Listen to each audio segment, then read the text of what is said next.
Então, minha gente, voltando a comentar a doutrina da Trindade agora, no tópico da divindade de Cristo, a gente, no segundo capítulo da declaração doutrinária, a gente tem aprendido sobre Deus, e no subponto que fala de Deus o Filho, diz o seguinte: Jesus Cristo, um em essência com o Pai, é o eterno Filho de Deus.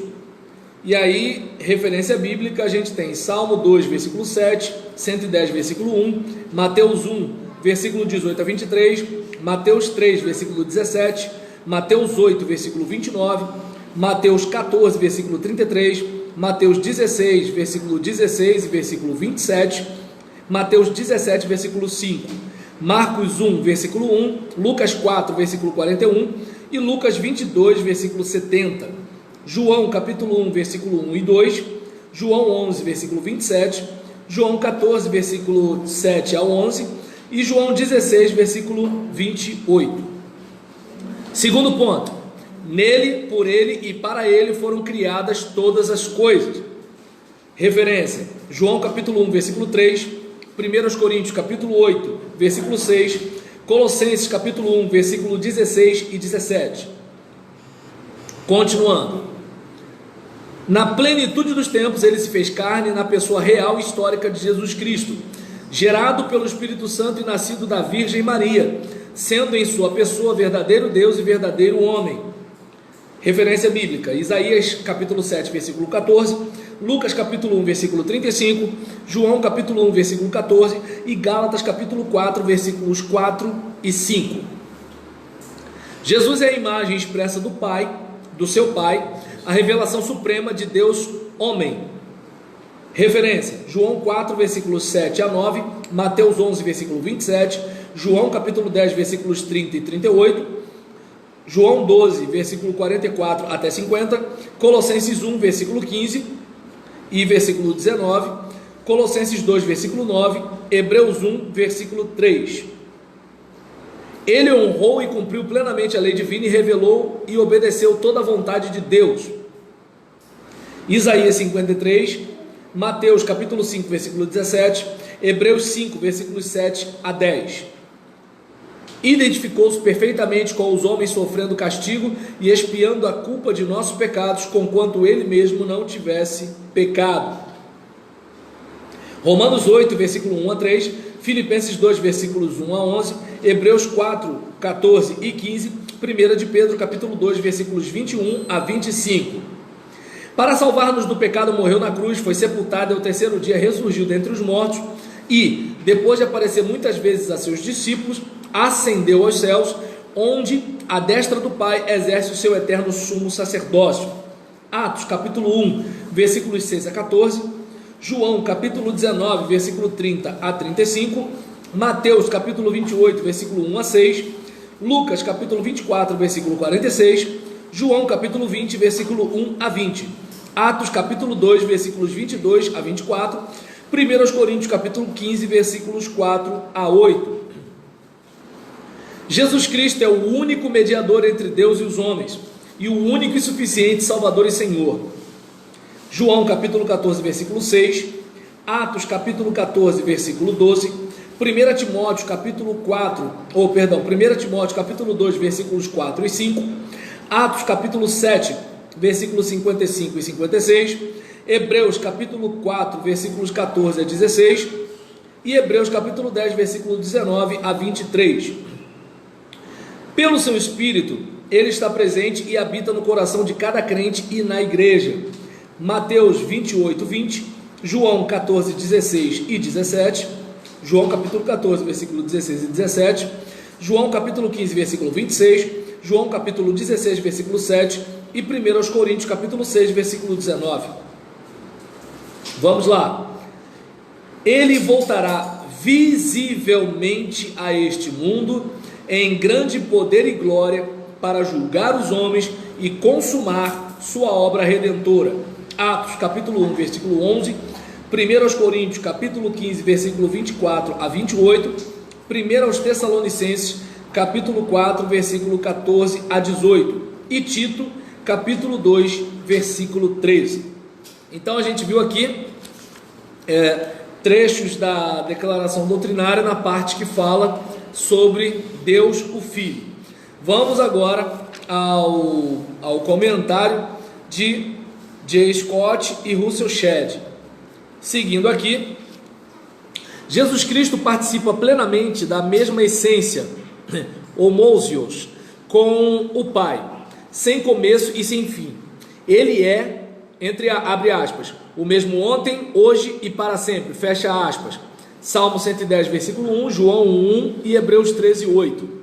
Ele pré-existiu eternamente. João capítulo 1, versículos 1 a 3, capítulo 8, versículos 56 a 58, Filipenses 2, versículo 6 e Hebreus capítulo 1, versículo 2.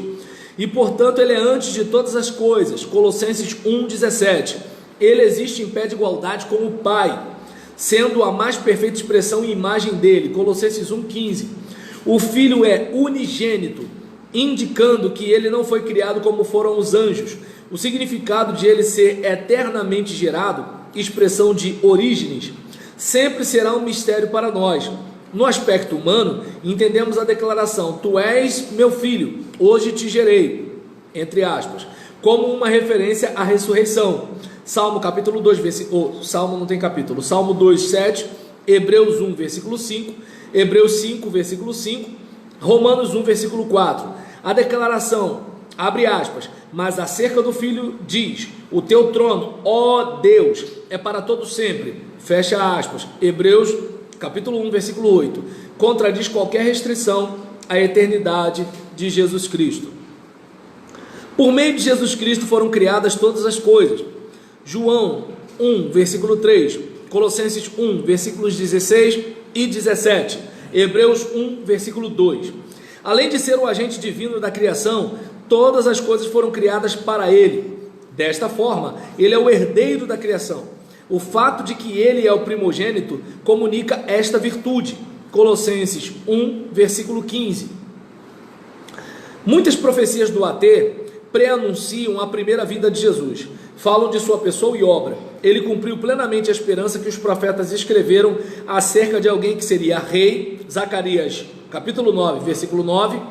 Profeta, Deuteronômio, capítulo 18, versículos 15 e 18. E sacerdote, Salmo 110, versículo 4. E Hebreus, capítulo 7, versículo 17.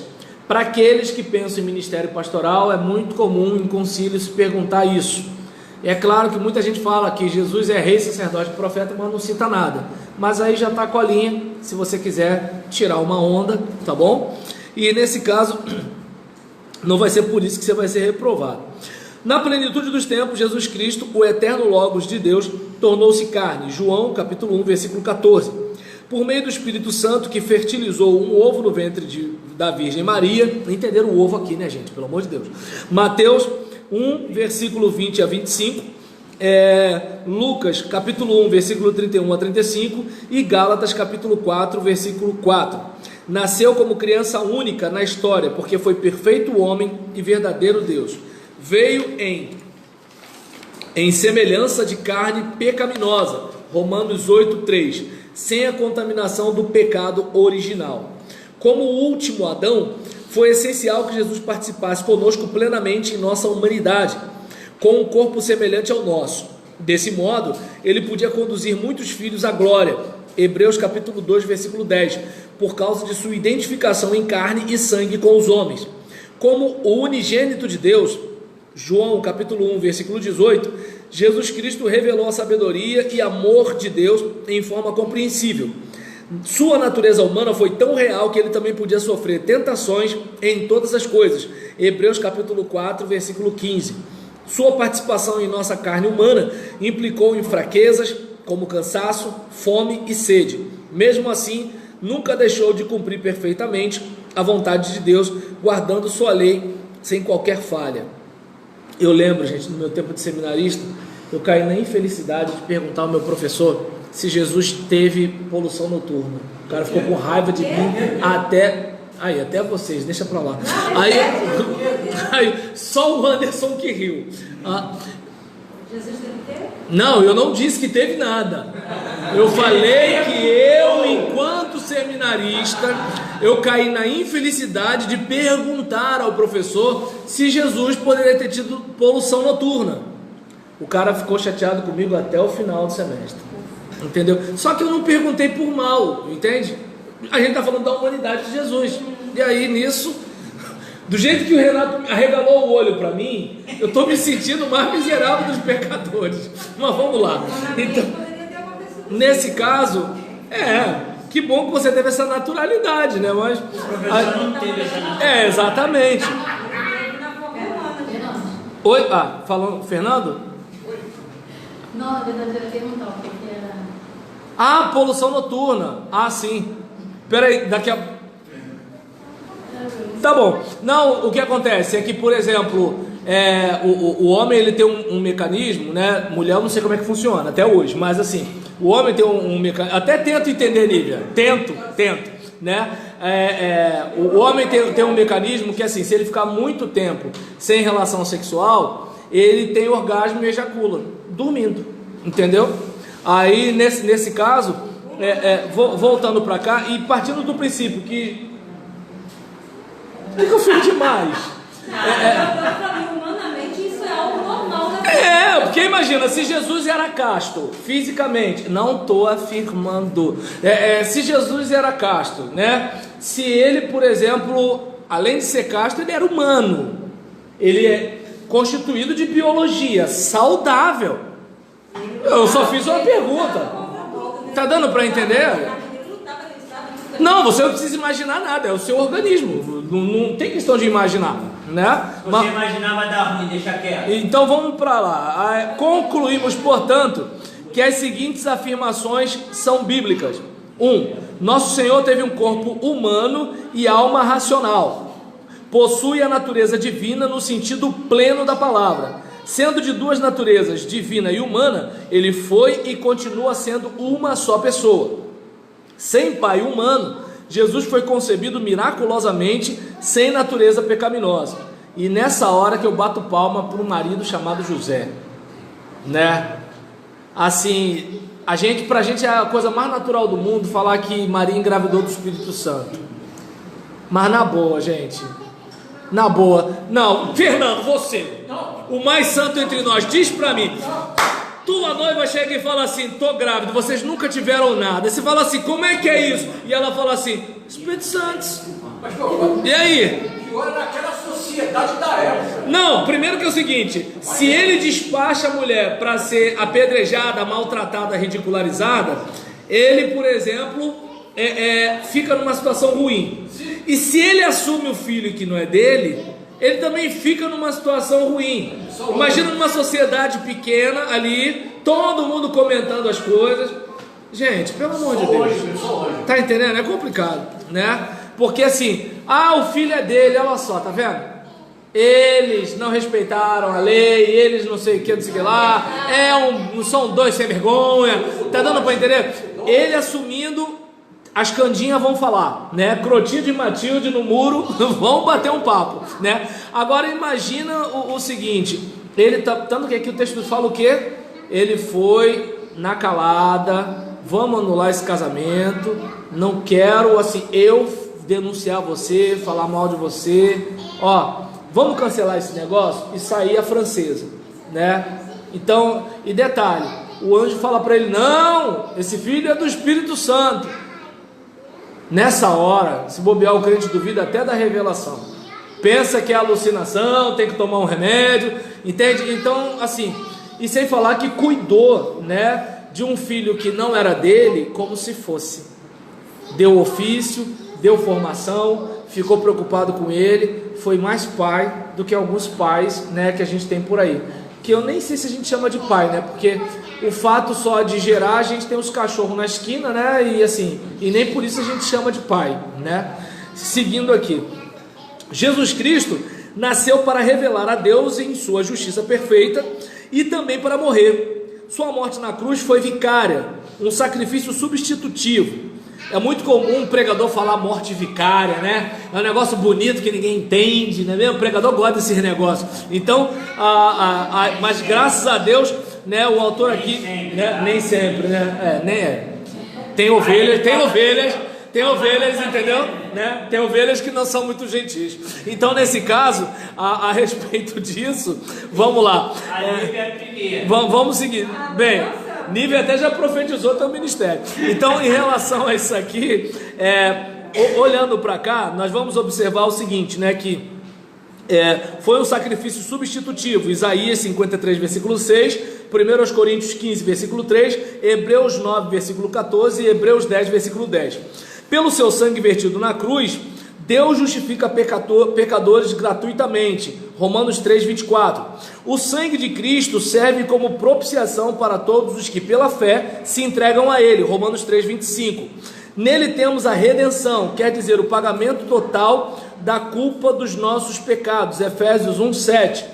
Eu prefiro sempre substituir a palavra redenção por resgate, porque para mim fica mais fácil entender e mais fácil explicar. É como, por exemplo, aquela pessoa que tinha sido feita escrava, e aí alguém pode comprá-la de volta e libertá-la. Ou de repente você tem algo, você penhorou, né? E aí você vai e pega de volta. Ou você de repente tem uma história, acho que de um barquinho de madeira, de papel, agora não lembro agora.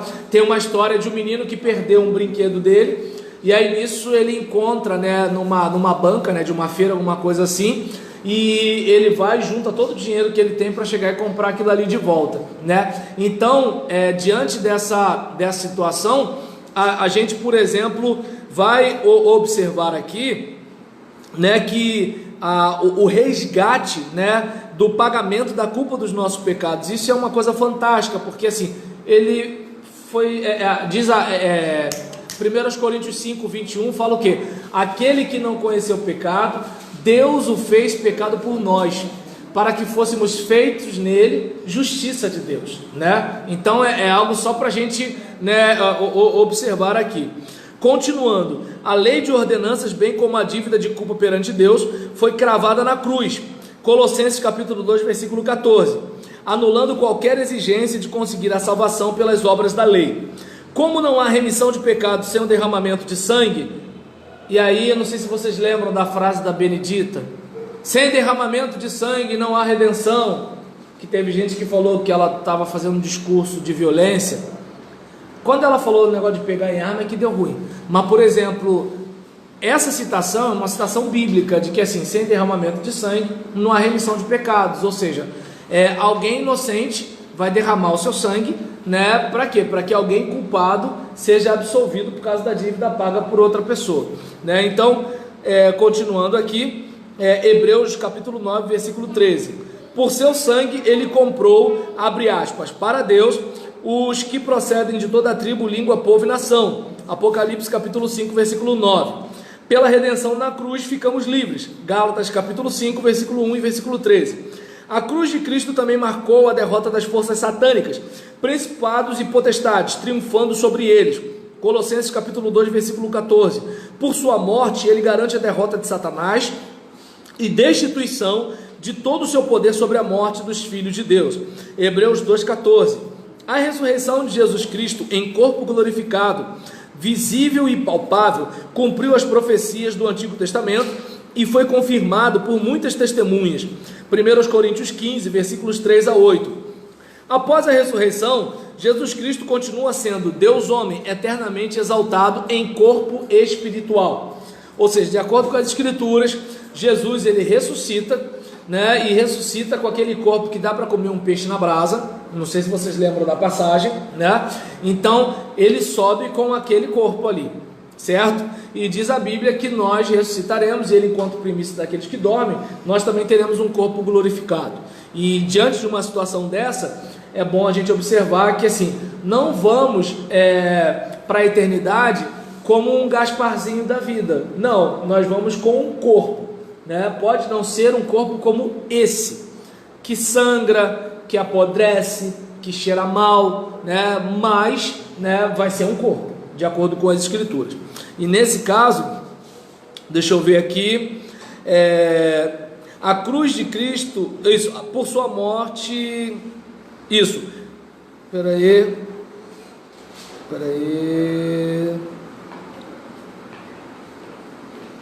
isso, a ressurreição de Jesus Cristo, a cruz de Cristo também marcou a derrota da força satânica, já li isso, Colossenses 2,15, por sua morte garantiu a derrota de Satanás, destituição de todo o seu poder sobre a morte dos filhos de Deus. Beleza. Sim, corpo espiritual, foi aqui que eu parei. Esse corpo é material e visível. Jesus comeu com seus discípulos após a sua ressurreição, Atos 1,4, e convidou Tomé a pôr seu dedo nas feridas, João 20:27, de onde ele fez aquela declaração no versículo seguinte, Senhor meu, Deus meu, aquela parada. Esse corpo foi reconstituído com propriedades distintas do corpo que foi posto no túmulo de José. Esse corpo é incorruptível, como está em 1 Coríntios, capítulo 15, versículo 42 a 44. A ressurreição ocorreu para provar as reivindicações de Jesus e garante nossa justificação, Romanos 4, versículo 25. Nosso Senhor Jesus é o único mediador entre Deus e os homens. 1 Timóteo, capítulo 2, versículo 4, versículo 5. Ele é o único que nos dá acesso ao Pai, João 14, versículo 6. Somente invocando e confessando o seu nome podemos ser salvos, se crermos em sua ressurreição, Romanos 10, 9. O próprio texto sagrado deixa claro para a gente o que, né? Todo aquele que invocar o nome do Senhor será salvo, não é isso? Está lá em Romanos 10, 13, né? Se você confessar com a sua boca que Jesus é o Senhor e crer em seu coração que Deus o ressuscitou dentre os mortos, serás salvo, né? Versículo 9. E o versículo 10, porque com o coração se crê para a justiça e com a boca se confessa para a salvação. Então, internamente eu apreendo, né, e me agarro a essa verdade, e externamente eu testemunho, certo? Daí onde tem aquela questão que o Anderson falou daqueles que estão, como por exemplo, um boneco de pelúcia, né, dentro de um balaio de gato, parece gato, mas não é gato, né? Então o que acontece? Então, por exemplo, é um gato fake. Aí nesse caso, em vez de ser carta viva, é fake news. E aí, por exemplo, uma situação como essa, qual é a questão? Às vezes o cara ele até confessa com a boca, mas não crê com o coração. Entendeu? Então é importante observar esses dois elementos. E aí só em nome de Jesus podemos orar e ser atendidos por Deus para que o Pai seja glorificado no Filho, João 12, versículo 13. E é bom lembrar, gente, que orar em nome de Jesus não é fórmula mágica. Senhor, quebra a perna do meu vizinho, aquele miserável, em nome de Jesus. Entendeu? Ou seja, você botou o nome de Jesus como mágica. Você não fez uma oração em nome de Jesus. Em nome de Jesus você está orando uma coisa que é o seguinte: Jesus oraria. Não sei se deu para perceber. É que nem eu venho aqui, eu venho aqui em nome do meu pastor, eu venho aqui em nome da minha igreja, eu cumprimento o fulano em nome de todo mundo, né? Então o que acontece? Quando você está em nome, você está representando. Então quando eu vou orar em nome de Jesus, significa que eu estou orando do jeito que Jesus oraria. Olha que coisa forte. Mas tem gente que insiste em tratar, entende? E não fala isso não, que eu lembro do perdoa-nos. Perdoa assim como nós. Eu fico pensando do jeito que eu perdoo os outros. Eu tenho medo de falar, perdoa assim como nós. Porque olha, quando chega essa parte, pensa 10 vezes. Será que meu Deus do céu, Jesus. E ainda mais a pessoa chega para você e pergunta assim: fulano, tá triste comigo? Imagina. Além de magoado, miserável é mentiroso, rapaz. Deus do céu. Olha, gente, eu só vou pro céu por causa da graça de Deus mesmo, gente. Porque não ia não. E nesse caso, e detalhe, e dou o dízimo, hein? Mas vamos lá. Seguindo aqui, observa bem. Vamos dar uma continuada aqui. Aí gente, esses somos nós, né? Esses somos nós, né? Então, não, mas e eu lembro de uma vez, uma moça estava falando com uma irmã da minha igreja, né? Falando assim: não, porque esses pastores, eles só gostam de contar vantagem e tal, e quando vai ver a vida deles está cheia de problema e tudo tal. Ela chegou para ela e falou assim: o meu não, o meu conta os erros dele todo lá pra gente. Ué, porque eu sei que quem me julga também peca, tô nem aí. Então nesse caso, e primeiro, além de me julgar, não me salva. Olha só, Quem me salva não me julga, e quem me julga não me salva. Ah, vai tomar banho. Então vamos lá, nesse caso aqui eu tenho que me consertar porque eu não sou burro, mas não por causa de julgamento dos outros. Seguindo aqui, deixa eu ver, peraí, deixa eu ir lá. Ah, sim, só em nome de Jesus podemos orar e ser atendidos por Deus para que o Pai seja glorificado no Filho. E Jesus ascendeu para a destra do Pai, onde ele exerce o seu eterno sumo sacerdócio. Atos 1, versículo 6 ao 14, Hebreus 2, versículo 17, ele salva totalmente os que por ele se chegam a Deus, porque vive sempre para interceder por eles. Hebreus capítulo 7, versículo 25. Aos que em Jesus Cristo confiam e a ele recebem, Deus dá o privilégio de serem feitos filhos de Deus. João 1, versículo 12. A regeneração é efetuada pelo Espírito Santo, que é o Espírito de Cristo e é o Espírito do Pai. O Espírito de Cristo habita no coração de cada crente genuinamente salvo pela graça. É membro do seu corpo, que é a igreja dos santos. A igreja pertence a Cristo e a edifica. Mateus 16, versículo 18. Ele forma a igreja pelo batismo no Espírito. Aí nessa hora eu peço licença aos pentecostais, né? Aqui é uma declaração doutrinária da Convenção Batista Brasileira, certo? A gente sabe que para o pentecostal o batismo no Espírito Santo é outra situação, amém? Amigo, tamo aí. Nem todo está globalizando, nem todo. Viu? Esse negócio de né, o cara mistura tudo. Então vamos lá, seguindo aqui, vamos nessa situação, né, a respeito do batismo. Obrigado. Ele me tirou e me devolveu aqui para o raciocínio.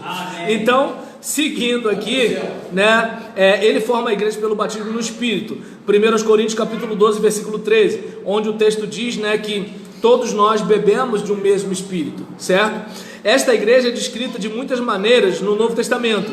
Ela é a verdadeira videira, incluindo tronco e ramos. A igreja é o templo santo de Deus, a habitação de Deus pelo Espírito. 1 Coríntios capítulo 3, versículo 11, Efésios capítulo 2, versículo 20, até o versículo 22, primeira epístola de Pedro, capítulo 2, versículos 4 a 7. Uma igreja que realmente confia na obra salvadora de Jesus e vive de acordo com os seus preceitos, reflete a presença de Cristo. Gálatas 4, 19. Esta é a finalidade da obra redentora de Jesus. Romanos 8, 29. Jesus Cristo, pelo Espírito, habita no coração daqueles que o obedecem e o amam. João capítulo 14, versículo 23. Todos os que com ele morreram e ressuscitaram espiritualmente podem afirmar como Paulo: Cristo vive em mim. Afirmação forte essa também, né? Gálatas 2:20, vai. Romanos 8:29 é o final da obra redentora, é isso? Isso, exatamente. Leia aí pra gente. Romanos 8:29. Cadê a Bíblia do pessoal aí? Olha só, já está acusando os outros. Lê sua Bíblia, lê sua Bíblia, irmão. Deixa a vida dos outros. Vai. Isso, acha aí. Não, mas não está nem achando aí, olha só. Vamos lá.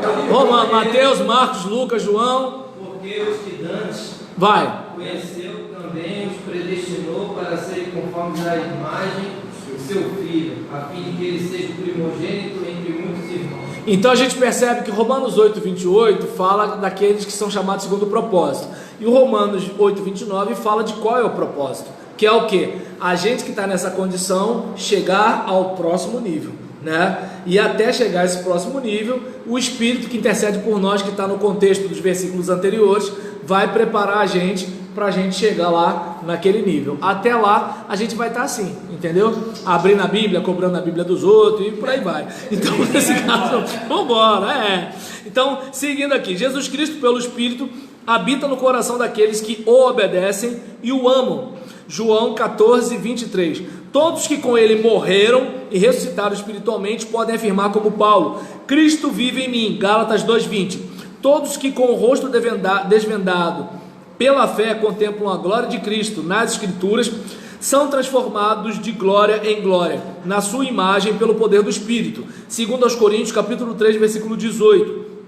Quando a palavra de Cristo habita no crente ricamente, o fruto do Espírito aparece. Qualidades essas que manifestam o caráter de Cristo. Gálatas 5, 22 e 23. Gálatas 4, versículo 19, Colossenses 3, versículo 16. Jesus Cristo voltará visivelmente a este mundo em grande poder e glória. Nessa ocasião, ele completará a salvação dos remidos. Romanos 5:9, Romanos 5:10, Romanos 8:23.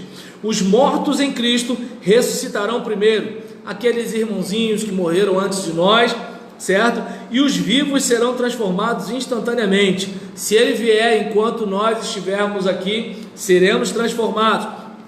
E de acordo com o que a gente está vendo aqui, vamos receber também corpo igual ao de Cristo. 1 Tessalonicenses capítulo 4, versículo 13 ao 18, 1 Coríntios 15, versículo 52. E ele regerá as nações com vara de ferro e as despedaçará. Salmo 2, versículos 8 e 9. Ele julgará os santos. Gente, não tem para onde correr não, vai sobrar para a gente também. A gente até não vai para o inferno. Eu não posso afirmar o negócio do barraquinho e da mansão. Não sei quantos de vocês já escutaram essa história aí do barraquinho e da mansão, né? Então, mas, né, uma coisa eu sei, vai ter galardão. Então, é aquele caso, né? O que você está juntando para lá, né? E aí, distribuindo galardões para os que o serviram, segundo aos Coríntios 5:10. Julgará... Oi?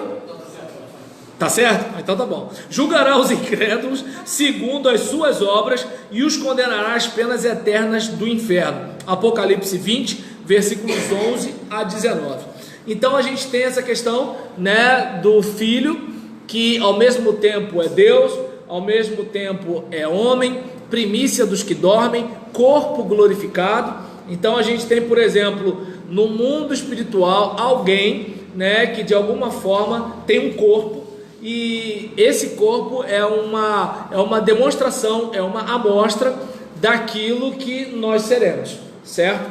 Então, a gente, por exemplo, vê nesse Jesus alguém para a gente seguir, para a gente imitar, não necessariamente no aspecto divino, mas no aspecto humano, né? Até porque, como falamos sobre Deus, né, o totalmente o outro, dizer que Jesus é Deus não diz muito para a gente. Agora, dizer que Deus é Jesus fica mais fácil para a gente entender como Jesus reagiu a algumas coisas, como ele agiu, o que ele falou sobre algumas coisas, né? Então é algo para a gente pensar, né? E assim, e buscar, né, imitá-lo a cada dia, né, a cada hora, de modo que quando a gente for falar assim, pelo menos no meu caso, Cristo vive em mim, a gente possa ter uma sensação menos desconfortável a cada dia.